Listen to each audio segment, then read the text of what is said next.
dans l'association Vagabond Vibes, avec, notamment avec l'association DS Urba, DS Urba Consultant de Dalila. Ce travail de mobilité des jeunes, parce qu'il faut, nous pensons qu'il faut décloisonner des choses, il faut décloisonner les actions, il faut créer des espaces. Les balades urbaines sont vraiment bien pour favoriser les rencontres, la connaissance des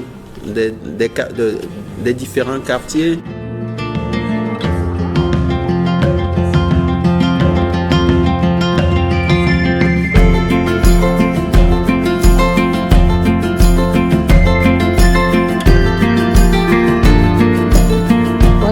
De travailler dans un atelier qui s'appelle les ateliers nomades dans le cadre de projets de balades urbaines.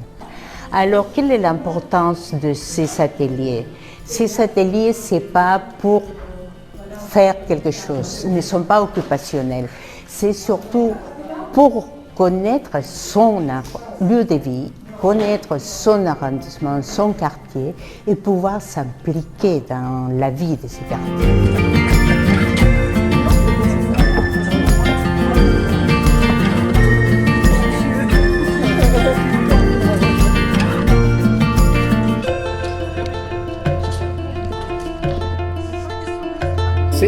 C'est exactement ce que c'est le type de projet de travail et d'activité que je propose, que je défends, sur lequel j'ai dit tout le bien que je pense, parce que c'est justement l'ouverture à l'autre, l'ouverture à la culture, c'est l'ouverture à l'espace, à ce qui se passe dans le quartier d'à côté, c'est la connaissance d'autre chose que de soi-même et de son petit milieu.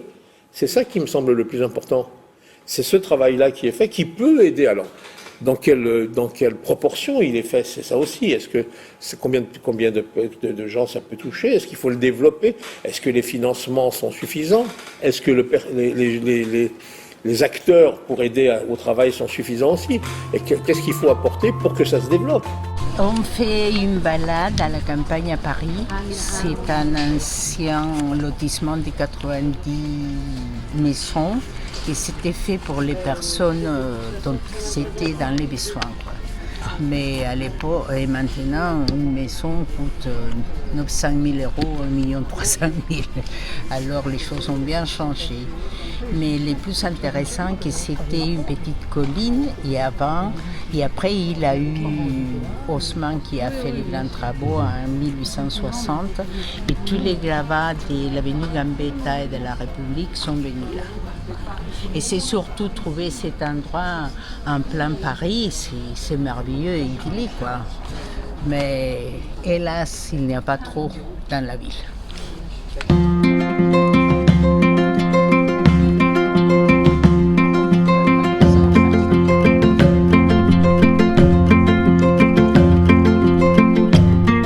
Nous sommes dans le 19e, dans les passages dans le quartier très particulier, que des petits pavillons, c'est très poétique. Cette promenade, on le fait avec un petit groupe, avec un peu d'histoire, surtout du regard, surtout de l'observation, et ensuite il y a un peu d'histoire et tout, et ensuite il y a un récapitulatif, savoir ce que l'on a retenu, comme pour les bons élèves, ce qu'on a retenu et ce qu'on n'a pas retenu. J'aimerais bien te poser une question. Si tu veux, on se connaît depuis plus de 30 ans qu'on a commencé à travailler ensemble. Tu sais très bien que quand j'ai travaillé avec les enfants, les ateliers étaient un outil. Maintenant, les balades, c'était un outil. Mais qu'est-ce que tu trouves derrière cet outil que sont les balades? Et surtout, quelle ouverture nous donne à la société? Quelle ouverture de ces groupes de personnes âgées, dans ces cas-là, du 19e arrondissement, nous ouvre au monde? Moi, je pense que tout le monde, déjà, notre méthodologie, elle nous met là-dedans. D'abord, si les personnes arrivent elles prennent conscience d'un fonctionnement, comme dirait toujours par cette prise de conscience leur donne lieu à des transformations. C'est ça que nous attendons. Oui. C'est une réflexion sur soi et sur la personne dans le quartier, dans l'environnement où elle habite, y compris pour certaines femmes et hommes, se rendre compte pour la première fois qu'ils sont en train d'être traités comme des personnes, au lieu de catégories. Et ça, c'est déjà quelque chose qui est intéressant, parce que sinon, tu sais bien que nous sommes dans une société qui catégorise beaucoup. Les Maghrébins comme ceci, les Chinois sont comme cela, les Portugais, les tatata. Donc on est en train de catégoriser. Déjà, nous voyons les personnes. Ça veut dire que nous voyons la catégorie en disant, en la déconstruisant cette catégorie. Oui. Et en travaillant par là même sur les stéréotypes qui sont partout et que les personnes utilisent par rapport à cette personne qu'elle est. Bon, elle n'est jamais ou très rarement en contact avec la personne, tant qu'elle n'est pas déconstruit ça. Et ça, on le fait dans tes ateliers, dans mes formations, etc. Sinon, on ne pourrait pas... je pense que ça, c'est une rencontre qui est particulièrement positive pour nous, évidemment, et pour l'autre, surtout.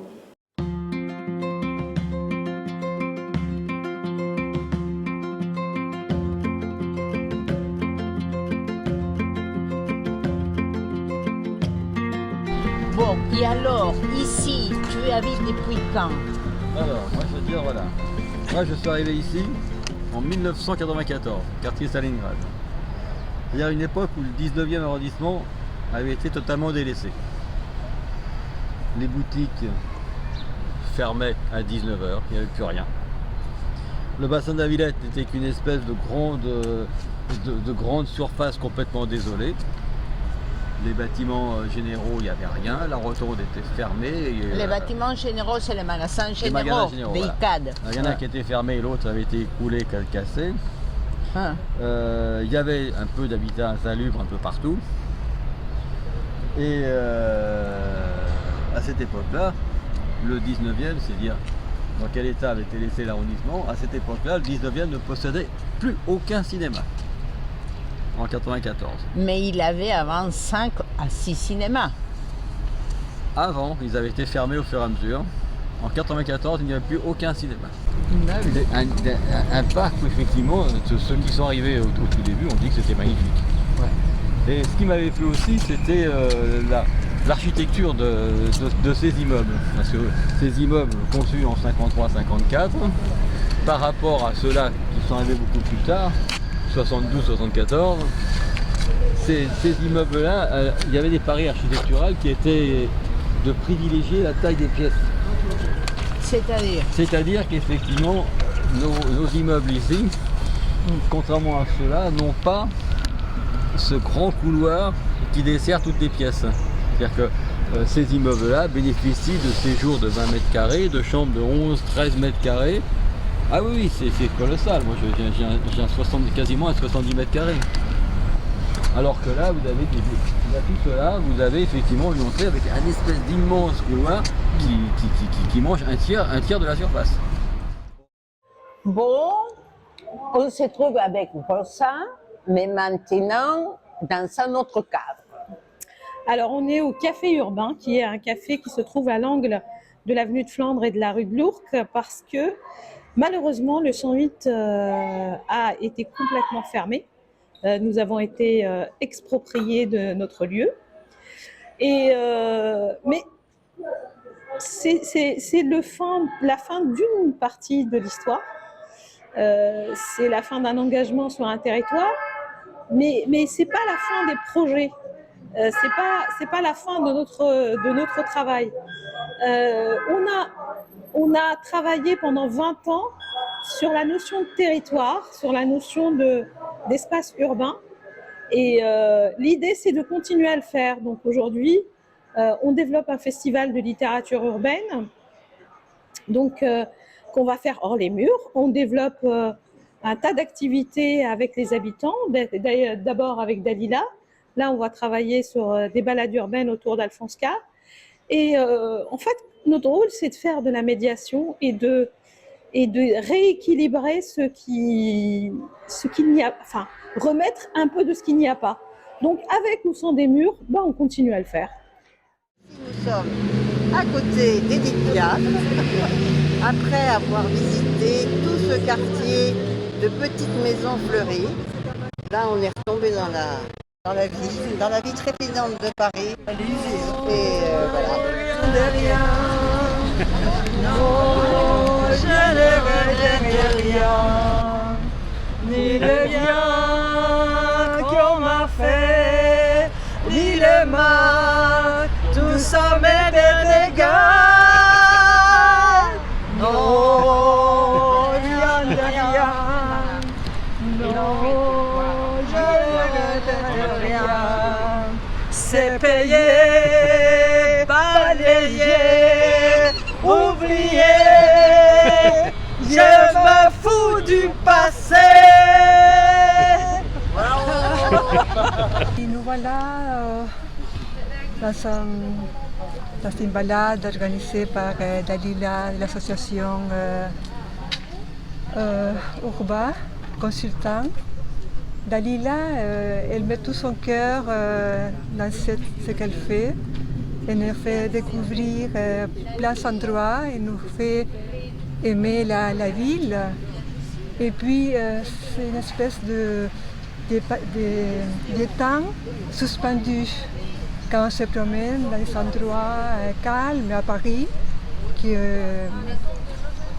ne sait pas que ça existait. Voilà, elle nous amène, elle a l'art de nous mettre ensemble, de nous faire évoluer, avancer, faire connaître son arrondissement chéri du 19e. Et puis là, on est dans le 20e, on passe les frontières, on va au-delà des frontières.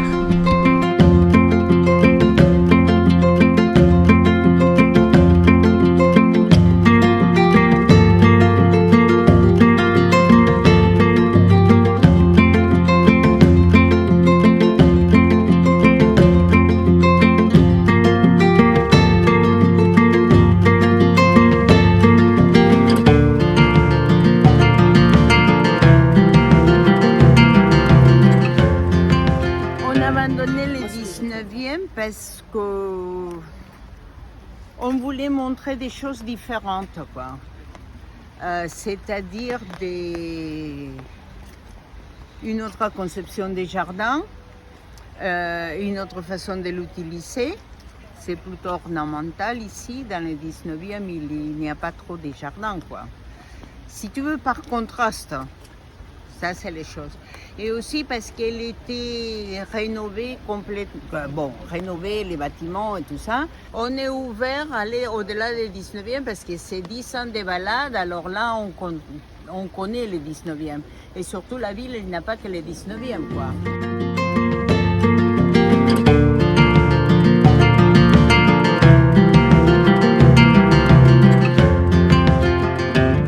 Moi, ce que je trouve vraiment très très intéressant dans les balades qu'elle fait, c'est qu'elle apporte sur l'environnement et sur la population un autre regard. C'est une autre approche qui valorise en fait d'une part le patrimoine immobilier, mais aussi toute la population, que ce soit les jeunes, les vieux. Population quand même qui est très stigmatisée dans l'ensemble, puisqu'elle est dévalorisée, disons-le, les pauvres, quoi. Voilà. Dans la pandémie, il y avait cette triple injonction: travailler, se protéger, mais aussi être harcelé, respecter des consignes, et quand on ne les respecte pas parce qu'on ne peut pas les respecter, avoir des contraventions. Il y a de quoi devenir fou. Hein, il y a de très nombreuses années maintenant, Harold Seale qui avait écrit ça, l'effort de rendre l'autre fou, avec les injonctions paradoxales. Et là, cette population est vraiment très soumise à ça. Donc, toutes ces difficultés-là, j'espère qu'elles vont être prises en compte. C'est formidable ce que fait Dalila, parce qu'elle sort de ces schémas-là. Elle sort complètement de ces schémas-là. Elle permet à ceux qui sont isolés chez eux de sortir, de se rencontrer, de parler de leurs difficultés. Elle permet dans les ateliers que la parole se libère et que chacun dise un peu ce qu'il ressent. C'est un travail formidable, c'est un travail qu'il faudrait rendre obligatoire. S'il y a des obligations, que ce soit celle-là.